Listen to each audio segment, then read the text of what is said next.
All right, what's going on? All right, so there's a lot of talk with CERN. All right, now, the honest to God truth is I can't find out either way. I'm getting tight-lipped on CERN, what's going on with CERN. But let's look at what has been going on in the past months with CERN, just to kind of check out what may be going on. Because I was wondering if there wasn't an explosion, but it was something other than what was put out or said. But I'm trying to find where that source material is, and it seems like it must be somebody saying that. But listen to this. They are working on antimatter transport. The actual antimatter is so explosive. It's so, they can't contain it. They have to contain it within magnetized electronic things, and they're working on transporting this. Listen to this. CERN researchers are planning to trap and truck antimatter from one facility to another. So this would almost suggest that if there was an explosion, it would be on this project. And the project that I am talking about really quick is PUMA. CERN has designated a special project for this exact task, antiproton unstable matter annihilation project. PUMA. All right, so let's get into this. Like the parents of a newborn baby preparing for the first new car trip, particle physicists of the European Organization for Nuclear Research are taking every precaution in preparing to transport antimatter on its first ride. However, antimatter, the less understood counterpart to the abundant matter that makes up you, me, the universe, comes with a unique host of qualities, somewhat different from a baby's, like its willingness to explode in response to any contact whatsoever with matter. You can't simply put antimatter in a container and throw it in the back of a truck. In fact, any of those steps would spell disaster. At CERN, scientists operate the largest particle physics laboratory in the world. Here, antimatter is produced in a number of different experiments, but capturing, storing, and transporting it is an enormously ambitious task.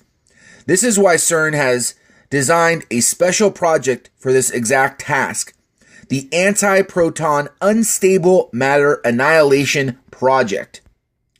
PUMA. Okay, they call it PUMA. PUMA project will take antimatter on its first journey.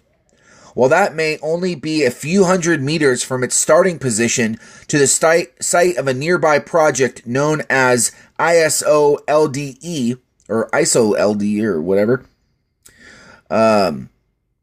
ISO-LDE. The trip will require at least 4 years of intensive research and preparation. Now, it says that, but they've been working on generating antimatter for very long. Very long. So when I read that, I was like, it kind of sounds like, like people read that and be like, well, it's going to be 4 years. I don't necessarily believe that they're going to start transporting it in 2020. They're already working with it. They're already working with antimatter. Advancing capabilities to complete this grand voyage, because what they tell us that is like behind a little. So what they're working on, they don't say exactly what they're working on at the time of publication. They tell us this stuff a little bit behind, I believe. To complete this grand voyage, CERN researchers are developing a technique in which they lock antiprotons in a bottle. Obviously, the antimatter cannot touch the sides of the container, so they would instead be suspended by magnetic and electric fields in a vacuum, not unlike the vacuum of space. So here we see that they're using really high intensity magnets and electric fields in a vacuum. And antimatter. Let's throw in antimatter to that equation. The trap design so far would be able to store 1 billion antiprotons at one time, which is over 100 times more than the existing technologies allow for. So 100 times more than the existing technologies allow for. Even so, they're new technology, and not only is it for trapping it and containing it, but they're going to be transporting it. Even further, this bottle would be able to store the antiprotons for weeks at a time, allowing for a slow and secure moving process. Antimatter to go. Just antimatter to go. To reveal the surface structure of the atomical nuclei, physicists send ions of rare isotopes into a bottle 700 millimeters long, where they annihilate with antiprotons stored in the trap.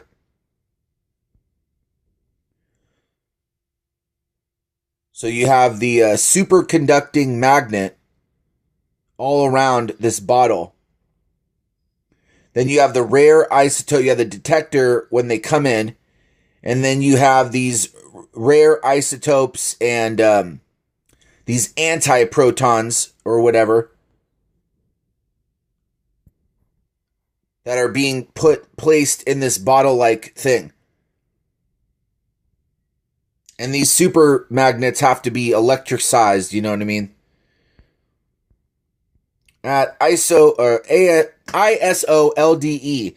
these antiprotons will be used in experiments to better understand neutron stars, which are the collapsed cores of large stars. Antimatter could be the key to better understanding these distant objects, as well as many mysteries of the cosmos.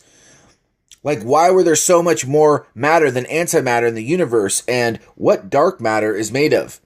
By understanding how to produce, locate, transport, and potentially use antimatter, we can not only develop practical applications for it, like bombs, but could also reveal answers to questions scientists have been asking for decades.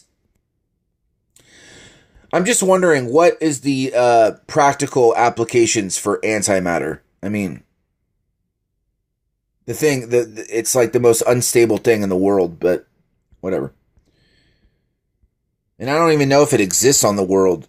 Don't they have to make it or something? I don't know. It's in very, very like rare form, and collecting it all in one place.